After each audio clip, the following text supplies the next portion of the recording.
Kung kayo nga po ay makakapasyal din sa Sablayan Occidental Mindoro, ay dapat po ay inyong mapupuntahan aring hanging bridge din po sa may palengke nila, at ito po ay patawid sa isang barangay, ang Tabuk. At aringani po ang kanilang hanging bridge, talaga namang sinubukan din namin, at sabi ko nga ni ay experience. Ayan, dapat po ay magaling pala ang driver din kasi nga ni po ay kapag rining may makakasalubong ay kailangan po na matigil at matabi.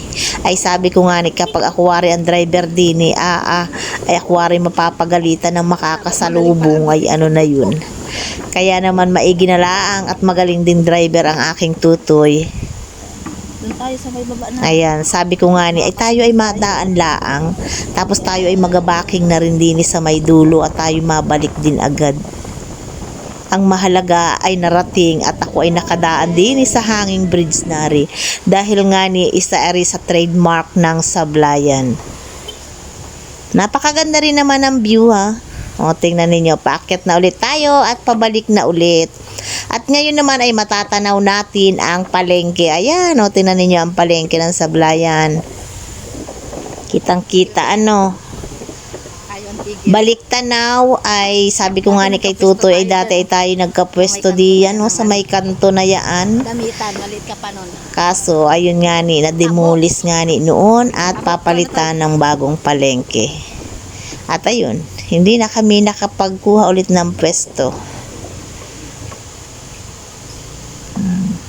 Kaya rin na lang nga muna ang aking share for today's video. Salamat sa inyong panonood at sana ay nag-enjoy kayo sa panonood din sa hanging bridge ng Sablayan Occidental Mindoro. Thank you for watching. Maraming salamat. Bye-bye. God bless. Ayan. Oops, dito na tayo. Magabaking pa talaga naman si Tutoy. Akala ko ay tapos na ayan, maikot na ulit at kami ay pabalik na doon. Ito nga po pala sa Sablayan Occidental Mindoro ay dini sa punduhan nila dinadala ang kanilang mga huling isda.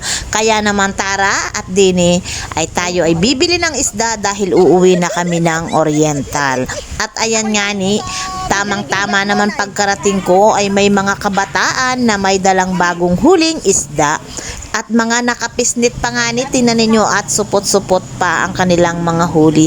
Kaya naman sabi ko nga ni ay ako ay kukuha. At ari daw ay may mga apagbigyan na. Ay kako ay ngayon lang naman ako at ako ay pauwi na, ay pambaon namin at pangulam. Ay di kako ay apiliin ko yung matambaka ang sa akin. At binigay na nga lang nila sa akin na 130 daw ang kilo. Mura na yon, conforme din sa Mindoro sa amin sa Oriental. Kasi din talaga ay naku ay 200 ang pinakang mura. Kaya naman kinuha ko na nga ni, ali ang pinatakan ay 5 kilo at ayun na nga ni, babayaran na natin. At sabi ko nga ni ay aba ay libre na lang yan lalagyan at ako ay walang supot. At dini nga ni po pala ay bawal ang mga plastic.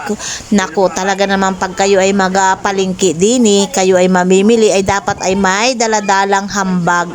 Kaya naman ari buti na lang at sabi ay libre na nga lang po ate ang plastic, ang pisnit o aring net bag. Ayan.